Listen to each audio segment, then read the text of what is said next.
Hey everyone, this is Tim from Your Six Studios. Today in this video, I'm going to show you how to turn off the lock screen on your Xiaomi phone. So there's two different ways we can do this. We can go to settings right here.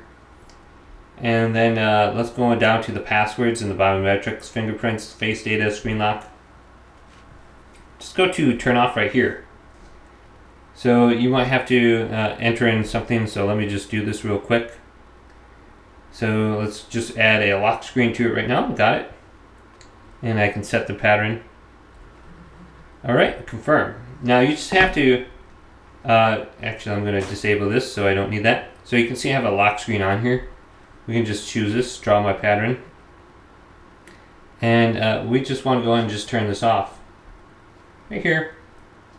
Now you can do this under the other settings as well for the developer options. So we can go to About Phone, go to OS version, tap this 5 times.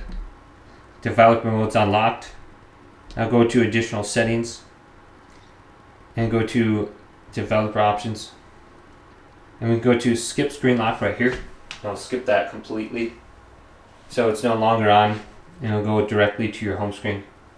So hopefully this video did indeed help you out. Leave it a big thumbs up and subscribe my channel down below.